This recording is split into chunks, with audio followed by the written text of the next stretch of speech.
I mean, that's the argument Solomon's looking at, is he's showing that without God, there would be no value. So he even goes in discussing that the reason why your life has value is because God exists.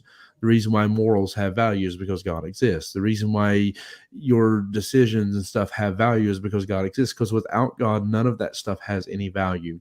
And so if we go back to the real heart of the issue in all of this, it is taking God out of things. So taking God out of schools, taking God out of the home, taking God out of morality, politics, society, all of that stuff is really the heart of it. And so I think that's where your two ideas meet together, is that, when you look at what, essentially that's what you were discussing, Brother Dog, is this is what happens to a world when we take God out of it. This is what it becomes.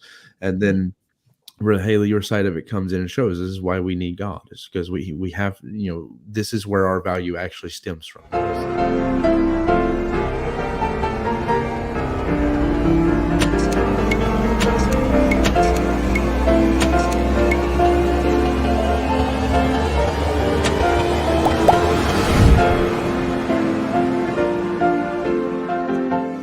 All right, welcome everyone to our next episode of Pastors React. We're going to be reacting to some relevant things right now. That's why we've kind of rushed to get this one in. That's why it's coming on a Tuesday instead of a Saturday, because it's just every Saturday was already booked this month because we have a conference, we have anniversary of the church, some big stuff going on, and so because of that, we just kind of had to fit it where we could. And so we took the Tuesday that worked best for us, and we're going to fit it into this slot.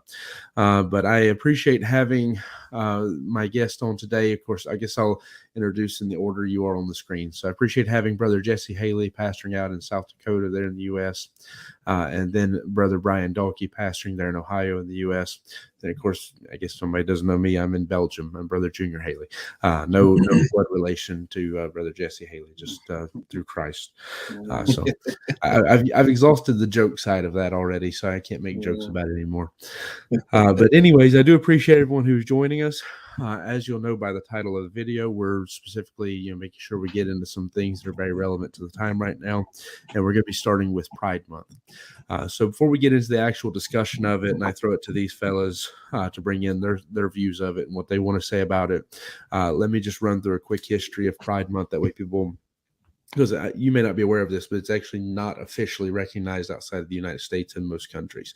Now, you wouldn't know that if you went in the stores. If you go in the stores, there's rainbows everywhere here in Europe. But a lot of countries don't necessarily officially recognize it the way that the U.S. has. And that's actually something, when you get into the history of it, I mean, for example, the first, I guess most people will know that it comes because of the Stonewall riots there at the end of June 1969. That's where the idea of it being in June and all that comes from. And then it was actually just the next year after that's when they had the first march in honor of that. Christopher Street, I have to read it. Christopher Street Liberation Day is what they called that. And then the first actual parade took place in San Francisco in 1972. So just a few years after that. And then, of course, it's built the way it is now. Primarily, I guess one of the things that promoted it was that Bill Clinton was the first U.S. president to recognize it in 1999. Obama modified it so that it became the LGBTQ month, and then I think Biden modified it to make it the LGBTQ plus Pride Month. Now, Trump was the Republican president to recognize it. However, he didn't do it officially, did it through Twitter or something like that. So there's some little caveats and all of that. But I guess I say all of that to show that it's actually been quite recently in U.S. history that the presidents and stuff started to recognize it, which in reality, if you think about it, 1970s, fairly recent in history anyways. So it's not been around as long as maybe some people might think, or for some it may be that they realize it's been around longer than they think. However, I know personally, like, I've watched it in my lifetime just take over. The month of June, everything becomes rainbow. And everything becomes about gay pride during that month. And so I remember as a child, everything was about Father's Day in that month and graduation and all that stuff. And then those things just disappeared. They celebrate graduation in May now. Like everything I see that's on sale for graduation, that's in April and May. They don't acknowledge that anymore in June, when most graduations take place. And so a lot of that stuff has got kicked to the curb, and everything's become about Pride Month. And just really probably mostly since I graduated in 2005 is what I've watched happening. So, with that said, I guess I'll throw it to one of you fellas to maybe give some thoughts on it if you want to, whichever you want to jump in on it first. Well, Pride Month is quite offensive to me because it horns in on my birthday month. My birthday's in June, and June really should be Pastor Dalkey's birthday season, and that really what should be we should be celebrating as a nation. No, in seriousness, I had only, it's like Pride Month kind of came out of nowhere as I grew up, and I'd never really even heard of it to the mid 2000s, and then all of a sudden it seemed like under Obama it became more of a recognized thing, and now my Google Calendar, if I have the holidays turned on, tells me June 1st is the first day of LGBTQ backslash period semicolon AV number 3 plus. Pride Month, and I always put on Facebook on June 1st, Pride goeth before destruction, just as a reminder. Whatever it is, pride is not a good thing, but we sit here as a post-Christian country, and from an American perspective, America really is a post-Christian country. Obama was correct when he said it. I think he said it in 2008 or 2009. He said America is no longer a Christian nation, or he said it's not a Christian nation, and everybody was all upset. And I just said, well, it's true. America is not a Christian nation. We're celebrating. We've gone from what two consenting adults do in the privacy of their bedroom is nobody else's business to you must celebrate what two people do in the privacy of their bedroom. I don't care. I mean, I care to the extent that God is against it, and we can talk about the biblical morality side of it. But just as a human being, I don't care. I don't want to know what you're doing. I don't know what don't want to know when you're doing it. I don't want to know with whom you're doing it. I just want to go about, live my life, and celebrate things that we have in common. And it used to be the American society was built on things, and holidays were built around things that we shared in common, that we could all rally behind. The 4th of July, Memorial Day, Labor Day, Thanksgiving, Christmas, Easter. There were just a number of holidays, Mother's Day, Father's Day. These are things that we can all get behind, and we can all share. But the Pride Month is it's an affront to everything that I believe as a Christian. It's an affront to everything that the Bible teaches about human sexuality. It's abomination to God, which means it makes him sick. I don't know how you can look at the scripture and say that God, well, he doesn't really have an opinion on it, or he's okay with it, or the Bible really doesn't address it. The Bible says it's an abomination. It literally makes God sick. Homosexuality and bisexuality and transgenderism and all the other letters that they can stick on the back end of this thing, they all make him sick. This is all abomination before God, and it's out there, and we're being forced not just to endure it or to accept it. Acceptance used to be the big word. We just want to be accepted. No, now we have to be affirmed, and we have to be celebrated. And I don't see anybody lining up at any given month to celebrate and affirm my biblical values. And so to me, Pride Month is offensive, and it's annoying. And it really ruins a lot of things, because everything from Major League Baseball to the kids at the park or whatever, in June, you just want to show up and go to an event, and all of a sudden it's about pride, and queer pride, gay pride, whatever pride, perverted pride, and it's offensive, and it's irritating. What's part of the problem? Yeah, we can't come together on this. But part of the problem is it's almost like a mafia where everything has to be done, and whatever is done is not good enough. That's actually what I was going to introduce, probably is even my first issue why I want to talk about this, is just the implacable um, and I take that word from Romans 1, but that implacable attitude that they have, wherein it's like nothing is good enough. Because that was the thing that actually, I guess, got my attention when preparing for this, was that you type in Pride Month, most of the things that were coming up in Google is like recommended searches and stuff. For me, you would have thought it'd be the history of it, but most of it was website after website, page after page, complaining because they got all these companies to run advertisements for them, do ad campaigns, but none of them are good enough. Yeah. And so like there's just site after site has their own version of the article of the worst, top 10 worst gay pride or Pride Month ad campaigns. Yeah. And I was looking at them. There's one I was actually going to reference for you guys just so you kind of know what I'm talking about. Is like Skittles did one where they took away all the color from their candy.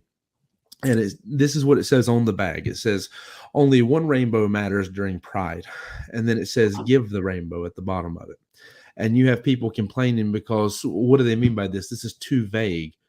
How's that vague? I mean, but they're saying it's not gay enough for them, that Yeah. it's, they should have come out and said, more, but it's like, that's very clear. The message is very clear. They're saying that they don't consider their product to be important during Pride Month, that they're going to give their color to you so that you can use it. Is what they're saying. I mean, I don't know if it's even just implacable or if it's unintelligent if you can't figure that out. But there's a certain thing to that, because they also, in the same articles, they complain about how certain companies run Pride Month advertisements, but then they attack them because they give money to certain politicians. It's like, well, you shouldn't give money to them if you're going to support us. Or one of the others was that somebody was attacking because they run the Pride Month advertisements and stuff. And they said, well, then you need to donate 100% of your proceeds that you make this month to Pride Month. If you really support us, you need to give us 100% of what you make. It's like, that's the dumbest thing that you could have probably ever said, I And think. that will not be enough. They want 100% of the next month before and the month after. And, why don't we all just come to the image of the gay pride, the rainbow, and be forced to prostrate ourselves, to the ground. And that will not be enough. If we all pledge our fealty and loyalty to the rainbow, it will still not be enough. And there's over 50 holidays in the United States are recognized that celebrate some LGBTQ spectrum. There's Trans Visibility Day, there's Lesbian Visibility Day, there's there's over 50 of them, and then you have an entire month, and it's still never enough. It's just that's the other thing the article is about, is that there's not a month. A month is not enough. They should celebrate more. Mm-hmm. When I think to the point that Brother Haley made about the mafia, it reminds me a little bit of the placating deal, because I know this happened down in Omaha during all the Black Lives Matter riots and all that was going on. That there would be businesses. My son-in-law and some of my family were down in Omaha during that time, and they were the city downtown area is preparing for the riots, so people were boarding up their windows and all that.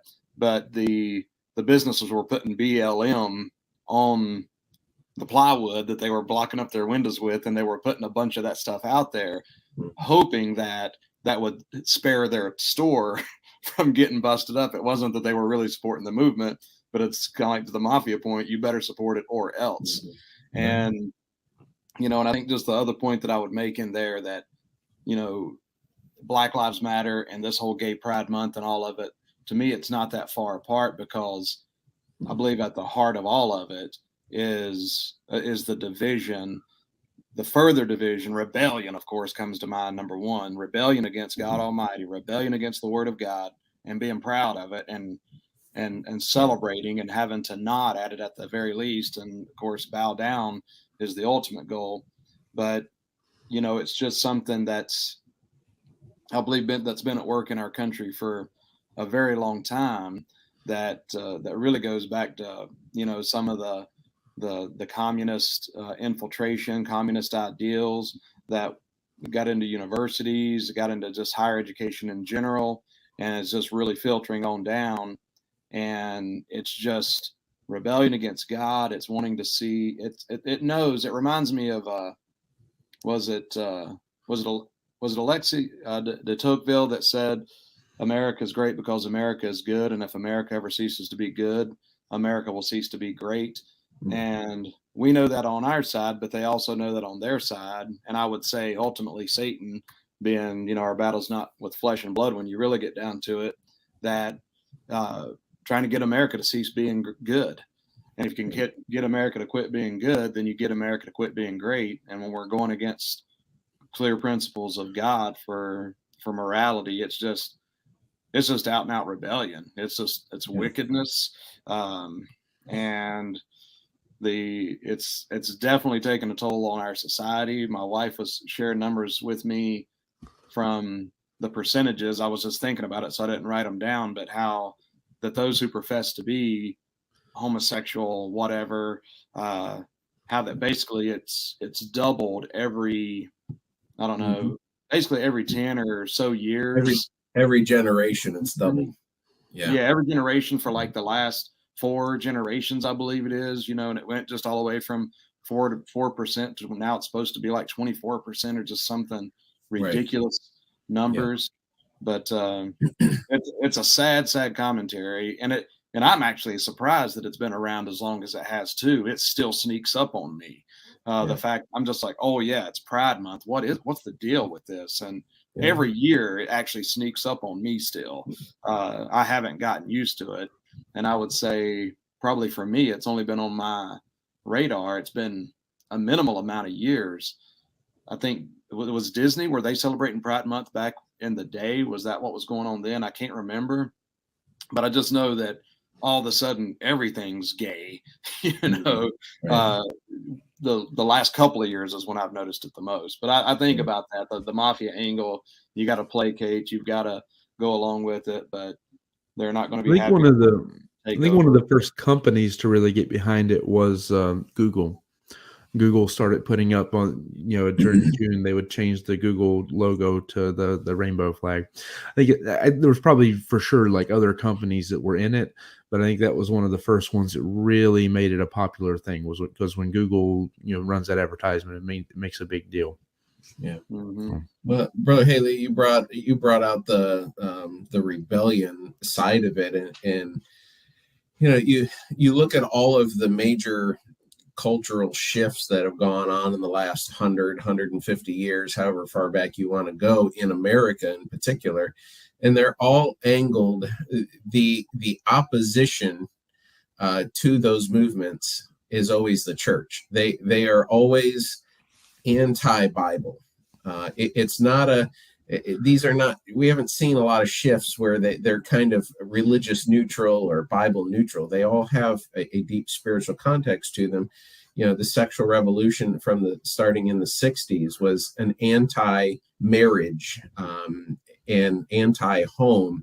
And as that attack worked and the foundations of the home were shattered and cracked, and divorce began to rise and the importance of marriage was brought down, human sexuality was being redefined well outside the context of marriage. Marriage is honorable and all in the bed undefiled. God created human sexuality to be only expressed within the bounds of a marriage between a husband and a wife. That's a male and a female. There's no ambiguity. It's a very simple thing. And so, you've gone from the sexual revolution and the attacks on the marriage and the home, and then that really began by the 80s to open the door to homosexuality. You had even the AIDS crisis that came out, which was a homosexual disease, and predominantly in the homosexual community. And that did not detour. What it actually did was, I think, rally more people to the cause. Oh, these poor homosexuals are being afflicted with this. We need to support them. And it just kind of morphed and morphed. Now we're seeing, and I don't think it's the last iteration of this attack, but the iteration that we're dealing with now is the transgender movement, which is not just an attack on marriage and human sexuality, but it's an attack on biology itself. It's an attack on the image of God, in which he created man, male and female. And and defined clear and definitive roles. There's a reason why God presents himself as God the Father and not God the Mother. There's a reason why when Christ was born, he wasn't Julia Christ. He's Jesus Christ.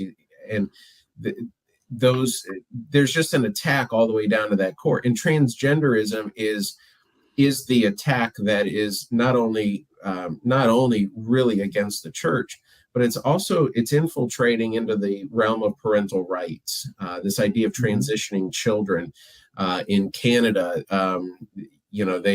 well, even here in the United States, where you have divorced parents and one parent decides that their child is is the wrong gender and wants to start transitioning them with castration drugs and wants to start mutilating their body with unnecessary surgeries, and the other parent's opposed to it, and every time the parent who wants to transition is winning in court. And it's going to come to the point where if you have a married couple and they've got a kid in a public school and the kid goes to school, the boy goes to school and says, I'm a girl now, and the parents say, no, we're not supporting this, that they'll be taking the kid away from them. They may even be throwing them in jail for failing to follow court orders to get them on these drugs and do these things. I mean, this is the total obliteration of the home. This is the total obliteration of what God set up. The very first thing he set up for humankind was the home. Right. He brought Adam and Eve together, bone of my bone, flesh of my flesh, one man, one woman for one lifetime. And the transgender movement will put a total obliteration of that if it's allowed to continue on the trajectory it's on.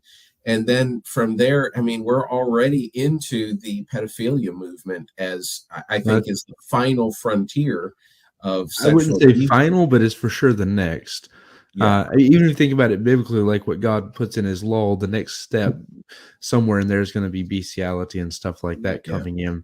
Because if you think about the laws concerning the abominations, and I have to maybe throw a little bit of this out for Brother Haley, because he wasn't part of our last discussion where we actually talked about some of this already. If you think about Leviticus 15 or Leviticus 18, I always mix it up which one it is, but where he's going in and he says not to commit any of these abominations. And we always think about homosexuality, bestiality, and the things that are listed, but the way it's written seems to be speaking back to the whole chapter wherein he first deals with, the laws concerning uncovering nakedness of those in your home. And so this path starts way back there when you start sexualizing things that shouldn't be sexualized in the home, and then comes forward. And so it's a progressive path, exactly as you've been saying, Brother Darky. But for sure, there's no question that pedophilia is the next step, not only because you see it already, but literally they workshopped. I mean, it was LGBTQP. The plus came in because they workshopped, using P for pedophile, and then they got some backlash for that. Because apparently the people at least had that much decency at the time to speak up against it. And so, people said, no, that's too much. That's a step too far. And so they took a step back and said, okay, well then plus. And then people stopped asking what the plus was for. But that is what the plus is for. It's for pedophilia and then whatever comes after pedophilia. But for sure, there's no question about that because they're already fighting for that. They're already running it. Like if you go to, and obviously I've never been, but I've seen pictures. If you go to like a gay pride parade or something, you'll see people with signs that are like age. No, it used to be age doesn't know gender. I'm sorry, love doesn't know gender. Now it's love doesn't know age. Or age is just a number, that kind of stuff. Yeah, I think that's for sure on the pedophilia side and all that. It's just utter perversion, and where would it stop? It's you see God's judgment, especially. It reminds me of the Canaanites. I mean, how that when you study the history of the Canaanites, it's when people first think, oh my goodness, God wanted to destroy these people, but then you realize how much harm they were initially doing to themselves, but then all of a sudden it was doing so much harm to others that we don't understand how gracious God's wrath is. In our generation, growing up in America, for many of us, we don't understand how much people could cry for the justice of God and the wrath of God to come. But and I think it's worth mentioning too. I had a thought just a moment ago about how how destructive all of this is, and devouring. And I know the verse is talking about devouring one another, it's speaking to Christians, but we know that happens in the world, because it's interesting now that there's, when you get in actually to all the transgenderism and just the path, it just continues to devolve, but how offended many, regular homosexuals are over the path that this is going. There's actually know of a homosexual man that is very supportive of a conservative Christian cause, because he's so offended. I mean, I'm not justifying it, but he's even so offended by what's going on in this perverted movement. And of course, he's a pervert, but I'm just saying he's even having trouble with how perverted that it's getting, for however weird that is. But it's just a devouring. It's destructive. It's divisive. It's just. I mean, when you think about it, because this is one of the questions I want to bring up with it, and I think it's a good point to bring that in, is when you think about, like, for example, the gay pride parades and the movement and everything they're going to be doing this month. If it was really just about celebrating that, hey, we're people, we want to be recognized, then, you think you would have some decency about what you do. But, like, again, if you've ever seen a lot of the pictures of stuff of any what that looks like, you've got people walking around in gimp suits, and I mean, and if you don't know what that is, you don't want to know. But you got people walking around and Google Pride Parade. Yeah, right. Don't Google it. I don't know, but I will not Google it. Don't look at images of that. If your kids are around. Let me say, I grew up. I got saved as a teenager, but I grew up with some really rough stuff before I got saved. That's why I know a lot of things I shouldn't know. But you got people walking around in pretty much nothing. I'll put it in those terms. People walking around dressed in almost nothing. You've got pictures of grown men kissing children on the side of the street, on the lips. You've got all this kind of stuff, if you were to look at any of it, that they do. And it's even become a question within the gay community. Like, do we need the word to use for it's kink? Do we need all of this? Like, are we just celebrating who we are, or is this really part of who we are? I mean, is this what it means to be gay, that you also have to be like into the most sexually perverse things you can think of? Because that's what a lot of them are doing. And I mean, it's kind of like what you see with feminism, that, feminism, as soon as you actually take off the whatever slight leash or whatever may be holding it back, suddenly becomes all about women walking around in the least amount of clothing possible, with nothing covering their chest, just tape across certain parts. And it's like, is that really what feminism was? I mean, that's why the people came out to march, is because of that? Or I thought it's because they wanted women to be treated equal. And the same thing, like Pride Month, is that I thought you wanted to be treated as equal. So why did it suddenly become, okay, let's walk around, wearing the bare minimum amount of clothing that's legally required to be on the street today, and sometimes less than that. They just get by with it because police don't want to do anything about it. And that's what even the homosexual community, they're questioning that. Extremist. That's what comes to mind. It's like all of these now, and I'm not calling this a worthy movement at all, but you look at the extremists that got involved in the feminist movement, the extremists that got involved in the civil rights movements. Some of these things, I mean, unions. There's some of these things that were. There's some of at the heart of it, there was a worthy cause, perhaps. This not being one of those, but just the point being is that to get it to go to the level they need it to go, it's got to be extreme, because I feel the hands that are behind this and the motive behind this is, their version of Build Back Better, if you will. It is just the destruction of our country. And, it's the understanding, and it goes back to the heart of it. Like Brother Donkey said, it goes back to the heart of, you've got to destroy what this country is really truly built on, is the Word of God. And I understand this isn't just an American issue, even though Pride Month, as Junior said, is celebrated or recognized here, not as much as other places. But, little by little, they've chipped away at things that came from our biblical principles.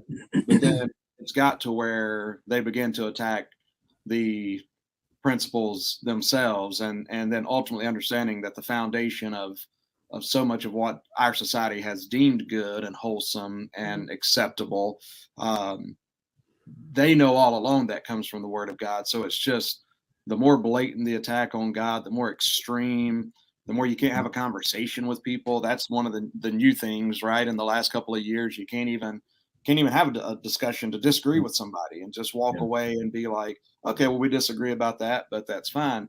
It's like there's none of that anymore. You get canceled. And so anyway, just the extremist nature. And I didn't mean to interrupt you, Brother Haley, but I was just thinking about the extremist nature of it all. That's the only problem with format like this. Sometimes you have to interrupt me because otherwise we're preachers. We'll just go. So. Well, and and kind of going along with that, as you guys were talking, I was thinking, you brought in feminism. All these things are attacks on women, more so than anything else. They're attacks on feminism. Destroyed womanhood. Feminism is a perversion of what true femininity and womanhood is all about. The idea that my children are not as important, my home is not as important as my career, and I will be happy and fulfilled if I sell myself to the corporate world and become a worker bee, and go off and make whatever, and then complain that I'm not making as much as a man, and all of that. But I'm supposed to find fulfillment in all of these companies that are supposedly not paying me as much and don't treat me as well, and so I'm going to abandon my husband, I'm going to abandon my family, I'm going to go pursue these things. That was part of it. The LGBTQ movement, the LGB movement has been an attack on women and an undermining of the role of women. And now the transgender argument or issue is a further destruction of womanhood, and now destruction of the societal protections that we've always had for women. The idea that, women need their own space. Women need their own locker room. They need their own bathroom. They need that space. I don't think I would be as bothered by a woman who happened to stroll into the men's room while I was in there as I would watching a man stroll into the women's room after my wife. It's like, I can handle myself, but I don't expect my wife to handle herself with a man walking into the bathroom, or my daughter to handle herself the same way. And so, we, with this, and brother Junior and I talked about this in the one we did not long ago, Leah Thomas, and the swimmer who, here he is. He's in the women's locker room. He's got full male anatomy.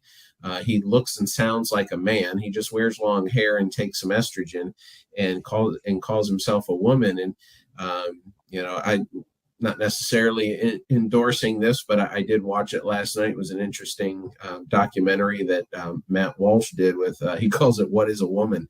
And he goes around asking, define woman. You say you identify as a woman. Well, what is that? And really ripping the cover off the idea that, womanhood is a mask that you can wear. If I put on makeup and I wear long hair and I put on a dress, then that's what a woman is. A woman is this. And, we know from scripture that a woman, what defines a woman goes all the way to her core. It goes all the way to every fiber of her being is different than the way God designed a man. She thinks differently. She acts differently.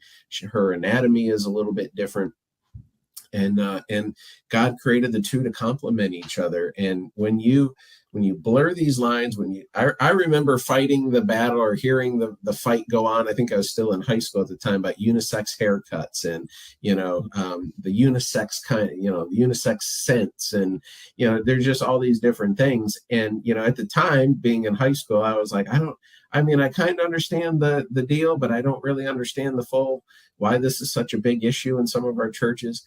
But now I do. And now I understand how, if we don't take seriously the roles that God has created, and we don't take seriously that there's male and female, that's the only two there are. There's male and female within the human race. And beyond that, God wants one male to get together with one female, them to be married, and in that stable marital relationship, produce children, raise them in a healthy environment, so that they can go off and be productive, healthy, and functioning members of a civil society. And this, this actually could be a good transition into the other topic that we were talking But about. I have one note I want to hit before One I goes get to the there. other. But no, in that same vein, that same thought, though, even the world, even kind of going back to what I was saying a minute ago about the gay pride stuff and how they're stepping back and saying, look, guys, if this is about this, why do we have to make it perverted? The world is even stepping back. I mean, as far as like the LGBTQ movement, especially transgender, that's where a lot of people are stepping back who, atheists, whatever, all these kind of things who have been against the Christian stance up till now are starting to step back and say, well, no, you guys are right, at least about this. Because I pointed out last time when we're talking about what you brought up there, is that those two things are not compatible. The feminist movement, the transgender movement are incompatible, because one is saying, look, women are equal to men. We can do anything a man can do. That makeup and liking pink and long hair and fingernails, that's not anything to do with being a woman. And then the other one's like, well, I think I'm a woman because I like makeup and I like pink and I like long hair and I like fingernails, so they're completely incompatible. Right. But I have to give it's at least interesting that a lot of like comedians right now are taking a lot of flack, because they're the ones who are, and comedians in general tend to be pretty good as far as like turning a mirror on some of the hypocrisy in society. I'll give them this. That's kind of their job. But there's quite a few comedians right now who are taking flack, like they're trying to cancel them, especially like with LGBTQ, because they've spoken out on some of this stuff. And one that really surprised me, because I don't consider him, he's fairly intelligent. I don't consider him to be like one of the guys who's smart enough to actually catch this. Some of the ones who speak out and get in trouble, okay, like I remember them from when I was young, and they were always smart, so it doesn't surprise me when they say something smart now. But one is, his name's Ricky Gervais, and he hates God. He's completely against God, but even he has stepped up and got in trouble. I think this past week or so, I heard about it. Because he did a special and he was talking about this and he was making fun of them. Now, I wouldn't listen to it because I know his language, and I read some of the excerpts from it, and I wouldn't recommend anybody listening to it. But he was making fun of them by showing how really ridiculous their demands and everything are. That, how dare you call this man over here a woman? How dare you? And I can't get into it, what he was saying, because it was very vulgar and crude. But some of the stuff he was saying was really like, just to see that someone who's lost, who doesn't normally think is clear about a lot of stuff, even he could step back and realize the ridiculousness of this. Shows just how far into this we've gone. Mm-hmm. So. Yeah, many prominent lesbian and gay activists. The T is a much different thing in the LGBT thing than the LG and the B are. The LG and the B are really about, your sexual preferences, but the T is something entirely different. And many in the lesbian and gay community don't even think the T should be a part of this. But like J.K. Rowling, who is the writer of Harry Potter series, she's a prominent lesbian, and she's totally against, the idea that a man can just declare himself a woman. Marina Navratilova, who is a women's tennis star, who's a prominent lesbian. She doesn't think men should be competing against women. And if you were born male, you are a man and you should compete against men. But that, the feminist movement did kind of crash into the transgender movement, because there is a biological advantage to being a man. The average man has a biological advantage over the average woman. And yes, there are women who are stronger and work out and bodybuild and, could beat me up. And they're female MMA fighters that could, rip my head off. I get that. But if I meet the extremes. Yeah, if I meet the average woman on the street, I'm going to have a biological advantage in strength, in height, in ability. When you get into athletics, it's even more pronounced. And, even prominent activists in the LGB version of the thing are pushing back and saying, wait a minute, we're not going to have women's sports in about 3 years at the trajectory we're going, because all the mediocre male athletes are just going to put on a wig and, take some estrogen for a while and jump over to the men's or the women's sports and dominate. And they do dominate. So the only danger I see in that is if you're a mediocre male athlete and you jump over and compete against girls and you still don't win, then that means you're really bad at what you do. So find another sport. I give you another place on irony of that. Think about this. Is the same thing I said about how feminism and transgender don't fit together. Think about all the people who their whole logic is I trust the science, I trust the science, I believe science, I trust the science. And then except for this one cause, in this one cause, we believe their feelings. Their feelings have to count. Yes.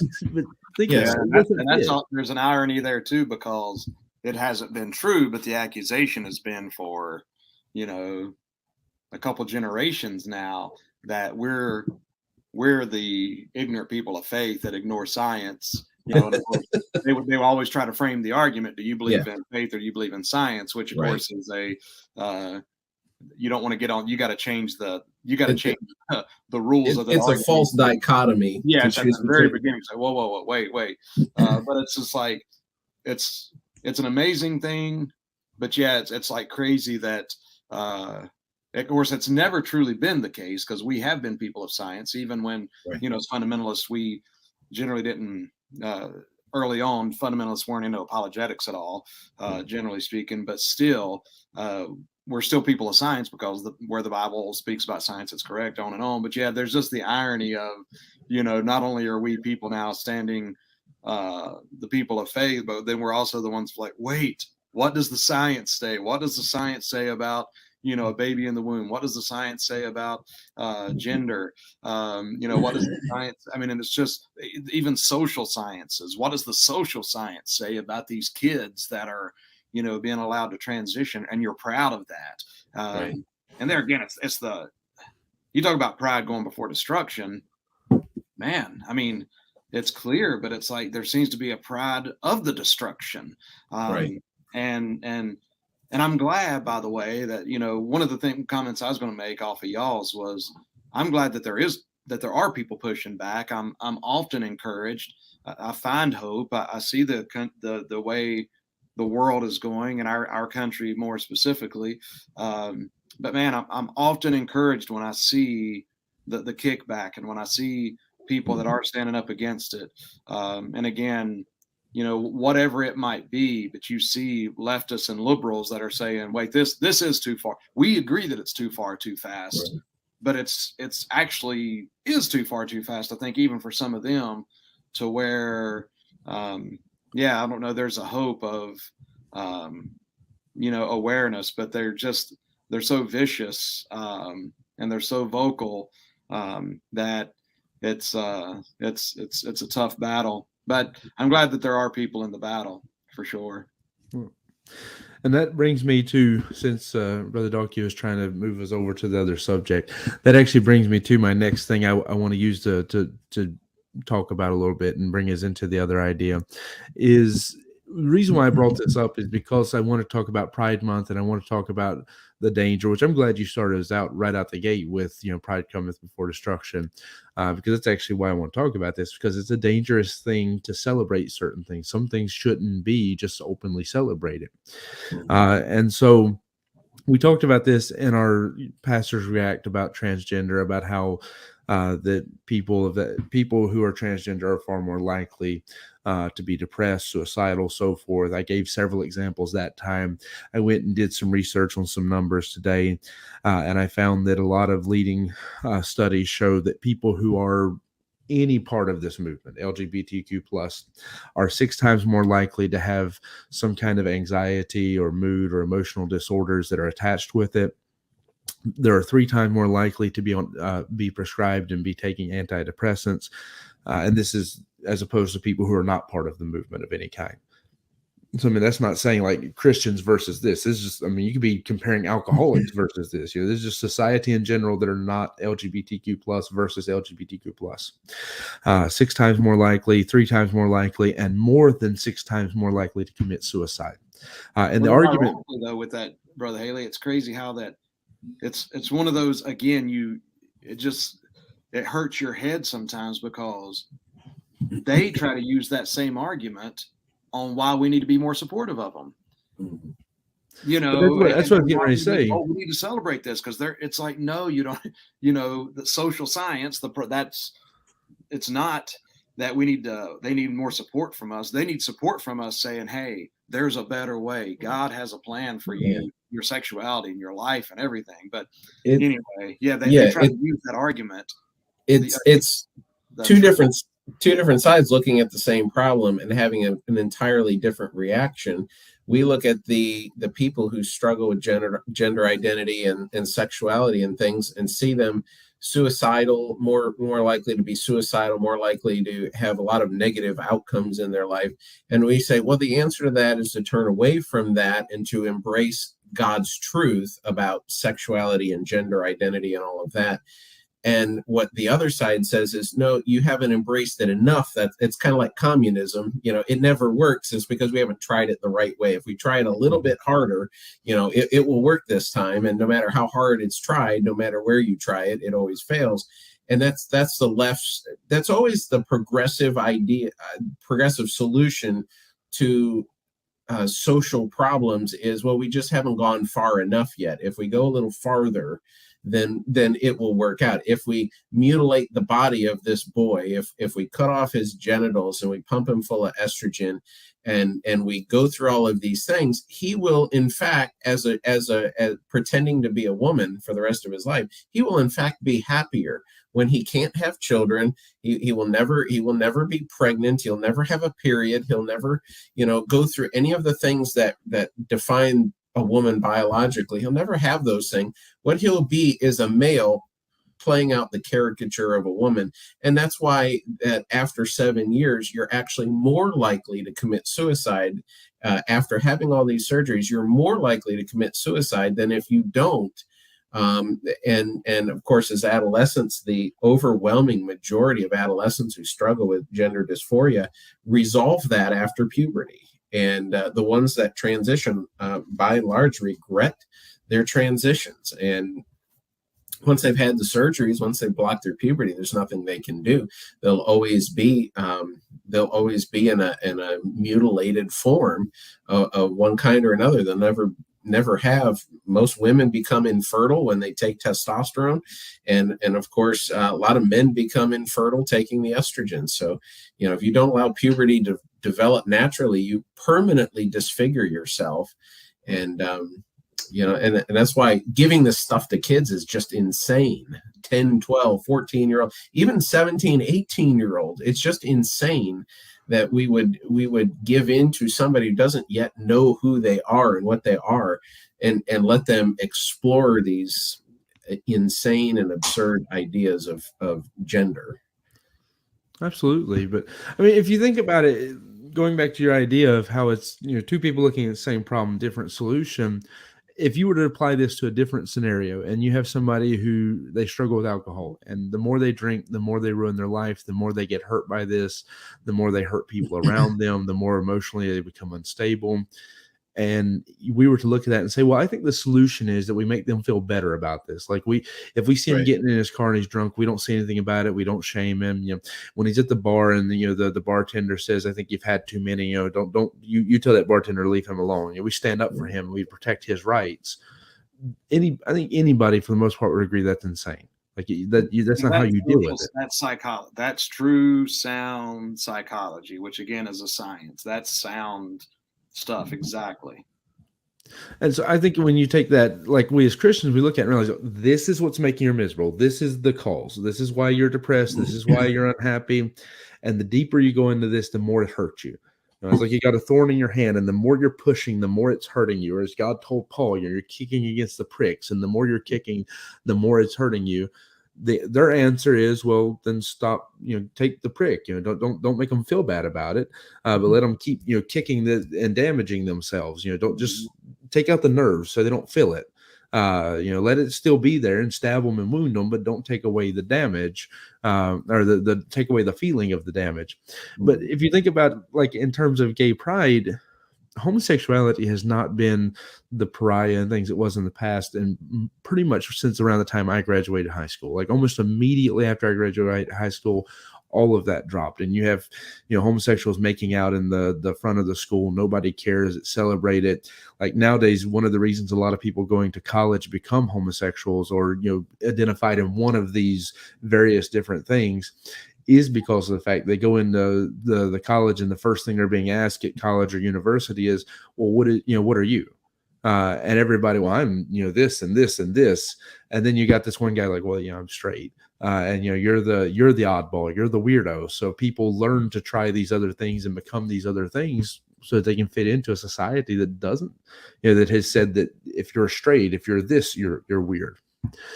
So that argument is gone. Like that argument that homosexuals are miserable because they have to hide in the shadows, that has been a argument that barely worked since the 70s, but especially, in my lifetime, that disappeared. Well, because I can say from my standpoint, I can't speak for y'all, but I know the interactions I have with any homosexual is, man, I'm treating them like a person. I'm not treating them really any differently. And I'm not talking about the blazing, transvestite that's at the school library doing story time with kids. But I'm just talking about just the normal, everyday person you meet at the street, or we've had some come to church. I'm always interested in them as a person. Just I don't treat them pretty much any differently than anybody else. And I'm try to share the gospel and try to share the love of Christ. And I don't, I'm a homosexual. Oh no, I didn't know that. Get away from me. Yeah. So to your point, that's an interesting thing. But I just a couple of things I'd add that I thought of when you were talking was, number one, it's interesting that the desensitizing that has taken place, for one thing, because it's not, people have seen it. We saw it. Then now the generation coming up is seeing it on a whole nother level. People are desensitized to the sinfulness of it. But then there's another factor that's again goes back maybe to the statistics of these numbers that have increased and doubled in generations associated with Pride Month, Gay Pride, and all of it. But there's an acceptance to it too. I've seen this at least in our town and our school. In my opinion, you got some of these kids that are just coming right into that middle school age. But maybe if you're one of the weirder kids, maybe you're not as attractive as a kid, so there's not boys. If you're a girl, there's not boys interested in you. If you're a boy, there's not girls interested in you. I don't know if I just said the same thing, but basically, but boy, if you want to find acceptance, you can find it over here, and you can actually be like cool. You can be celebrated. You can be celebrated. You can be noticed now. You're no longer just this kind of weird kid that was off to the side, or this unattractive kid that didn't dress well or whatever. So, now you're here, and you're one of the so now you get attention. You're getting a lot of quote unquote love, and it's just it's sad, but that's you can you get your whole month. You can see, there's our stinking country in so many ways is attempting to, and in some ways has become an incubator for it now. Right. I mean, we are producing it. And it's just, that's a sad commentary, but that is where this is at. And it's just increasing more and more. Right. But you get your whole month. You get, Brother Donkey talked about hate crimes and stuff, and the very last one of these we did, you get protected from hate crimes and hate speech. And I mean, if you want to be safe and celebrated, that's one of the fastest ways. This is completely off subject, but I remember when it was one of the celebrities got caught, doing something and got canceled. And it was that I remember it had to do with like trying to sexually assault a minor it was a boy, and it was a male celebrity. That pretty much his apology was not an apology. It was, well, look, guys, I'm 50 years old, but I'm coming out as gay, and so you can't be mad at me because I'm gay. And that was pretty much it. There was no apology. That was it. It's like I can do this. I'm allowed to do this because of that. It's like, but that doesn't equate. It's still a crime to sexually assault somebody, no matter what your group you're subscribing to be a part of. But he suddenly became part of that community because he thought that meant that he was allowed to sexually assault people, and nobody could say anything about it. Yeah. But, Yeah, but it's interesting, and just to throw this out there, I know it's basically been said, but just to reiterate, maybe that just the threshold that's been crossed, because it has gone from, being accepted in society, or trying to go for some kind of equal treatment, look at me as a person, whatever. It has gone from that to just this other extreme, as often it does, and it's just and again, it's not going to stop. And I'm saying they're never going to be satisfied, which has also been said. But well, one of the other reasons I wanted originally when we first started talking about this to bring some of this in, and the crime and stuff that's attached to it, because also there's plenty of statistics. It's hard to find them because Google tries to hide it, but there's plenty of statistics that would show that people who go into this are not only more likely to be depressed, but also more likely to commit violent sexual crimes and so forth. It's very common if you look back on the history of it that some of the worst crimes you'll see have been people who fully embrace this.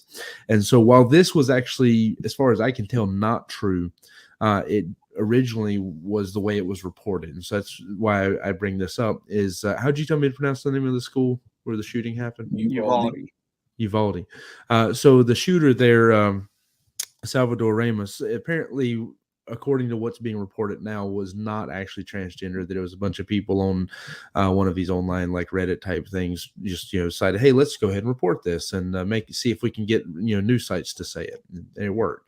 A lot of famous people even started reporting it, like senators and stuff. But anyways, the reason what made me connect the two things was that originally it was being reported that he was transgender and that had something to do with his mental issues that made him go in and do what he did. Now, it's interesting. They pretty much not addressed it at all. It's like it's one of the few times I know of with the school shooting or something where like the shooter is almost complete. Like, let's not talk about this guy. Let's completely ignore it. And they're not talking about anything to do with him.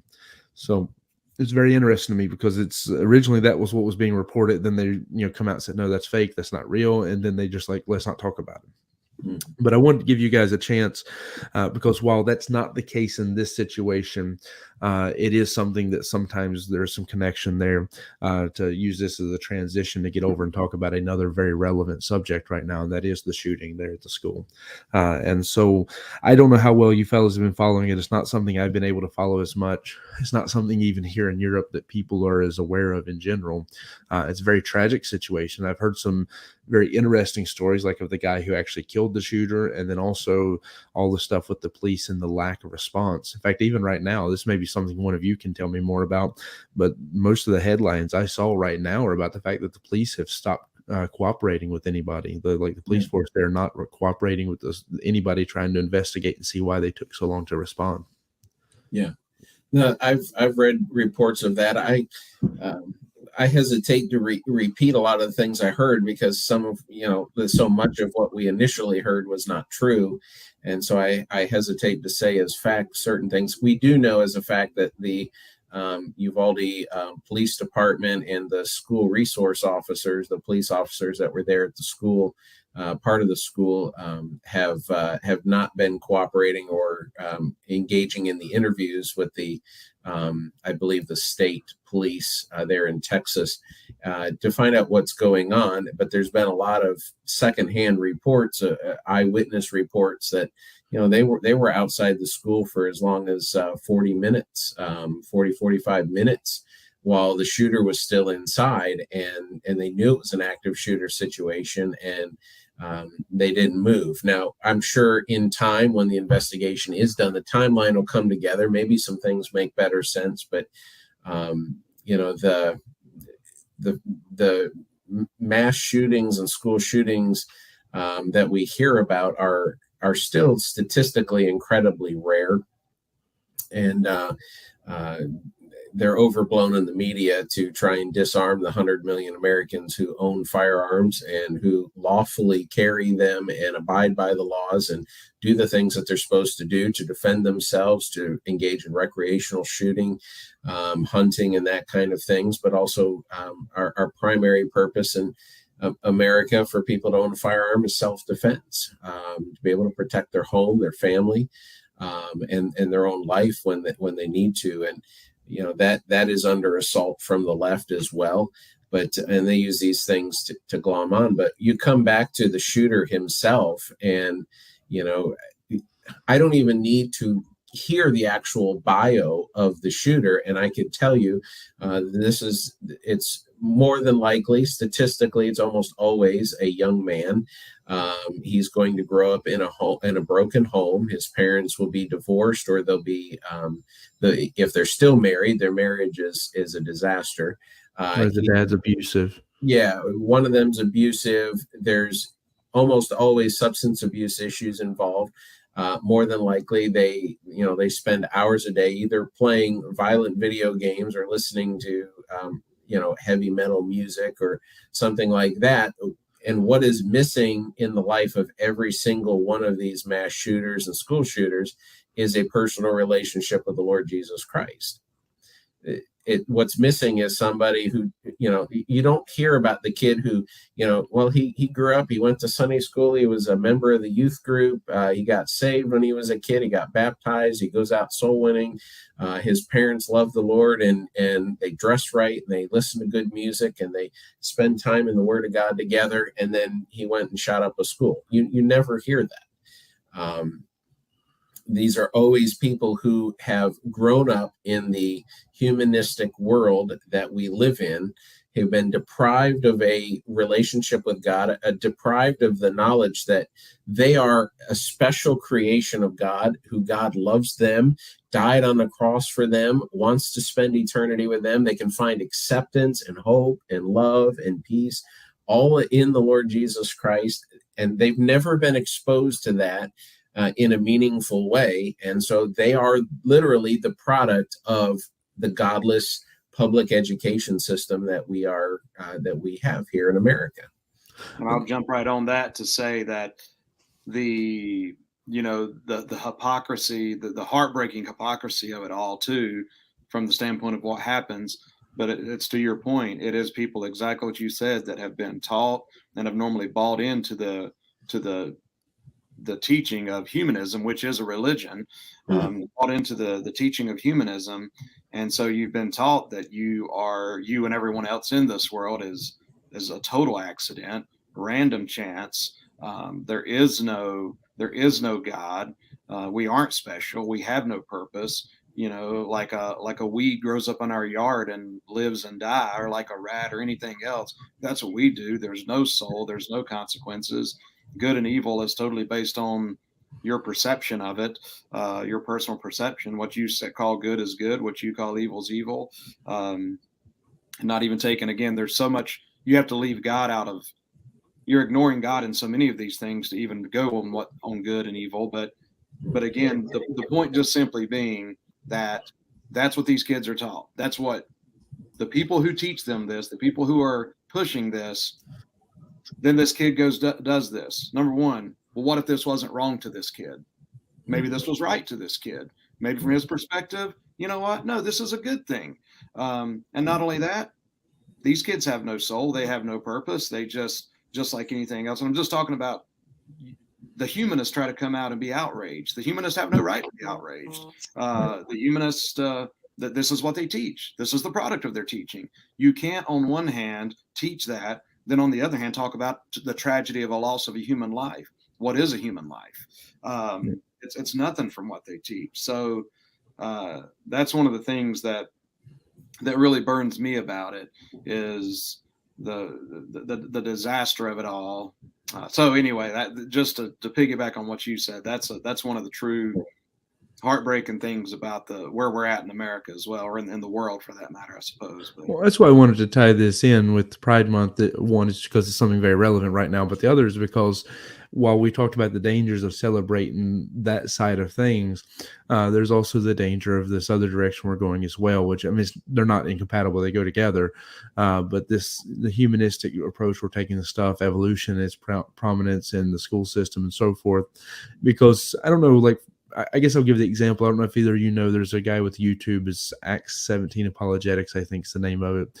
But he's really good with this stuff about Islam. Like, he's a good resource if you want to know about Islam and stuff as to how to argue against it and how to counteract it.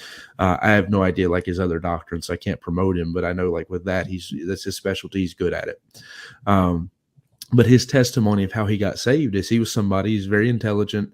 He was very well educated as as atheist, as a evolutionist, and he eventually had some psychological problems, and he just came to a place where he came to the conclusion that if I'm a highly evolved being, he began to see himself as more evolved than others because he was intelligent. He just came to a place where he realized that there's no reason why I can't just kill people who I consider to be less evolved. And he tried to kill his own father. He tried to bash his head in.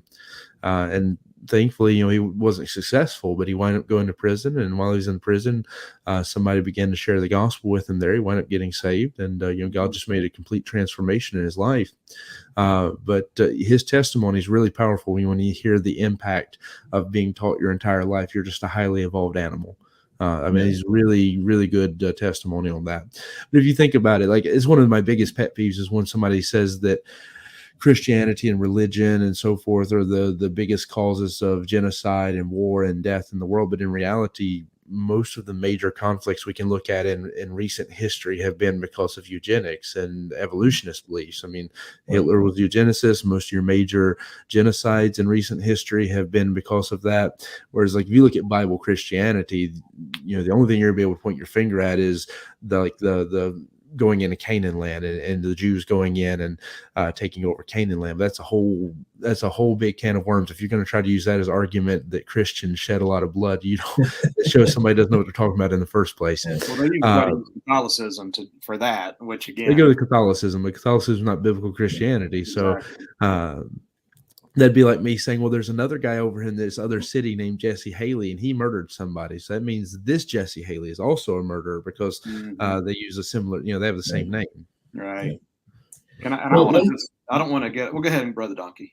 I was going to say, one of the things that ties the two topics together really well, and Brother Haley was starting to hit on it a little bit too, where, not only have we devalued human life and that, but we've been teaching kids for about 25 years through the government-run school system here that their feelings are preeminent, and how they feel. Now with the transgender movement, we've really told people how you feel is your reality, and nobody can tell you otherwise. That if you feel like you're a woman, then you're a woman. If you feel like you're a man, then you're a man. And that reality, nobody has the right to question your feelings and the way you feel about things. So what if I feel like I want to, go in and kill a bunch of people who annoy me or who I think are my enemy? Well, who, like you were saying, does he even think that's wrong to go shoot a bunch of kids and kill a bunch of kids who just went to school that day, who are doing him no harm? Does he even see that as wrong? But even if he had a reason to question that, who are we to tell him that his feelings are illegitimate and that he should not act on his feelings? And these issues, as we've taken the restraints of biblical morality out of life itself, and we basically said, whatever you think or whatever you feel, that is your reality. Then where do we stop and where do we draw the line? And the spillover of that foolishness is that you have people who think they have the right, because this person makes me mad, or I don't like this person, or I feel angry today, I'm going to go shoot some people. And well, who are you to tell me my reality, my lived experience is not valid?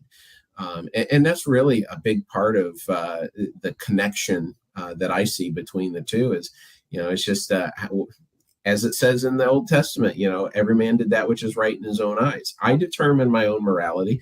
I determine based on how I feel at this particular moment, I get to decide what I'm going to do, how I'm going to live. And if that means killing you in the process, well, my feelings are my reality, and I get to act on them. So and that's where the importance of having that moral standard, and what we're reminded of is the graciousness of God giving us a standard, a graciousness of God giving us a book, the Word of God, to where we can know what's right and what's wrong. Because ultimately, every thou shalt not is a blessing.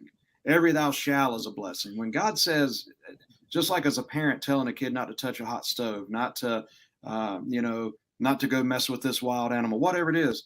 Don't do this. Every one of it's a blessing. And I'm telling you, it's sad because that's where our society's at.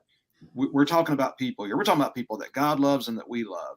The homosexuals, the people that are celebrating this month, however perverse they are.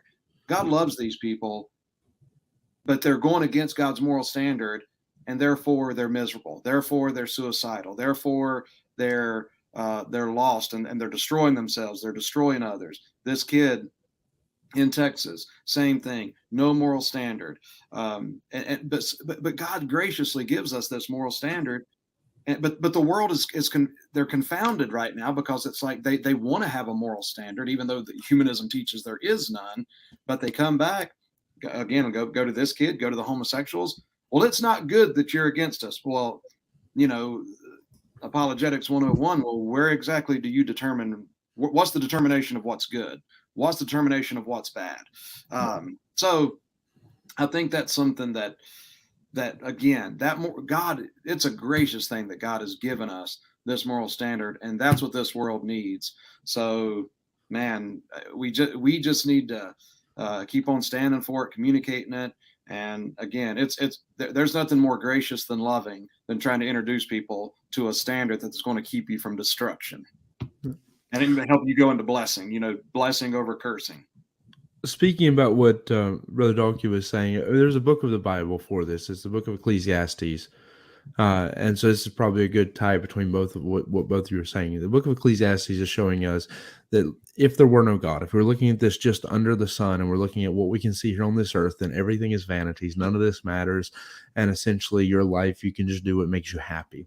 That's the argument Solomon's looking at, is he's showing that without God, there would be no value. So he even goes in discussing that the reason why your life has value is because God exists. The reason why morals have value is because God exists. The reason why your decisions and stuff have value is because God exists. Because without God, none of that stuff has any value.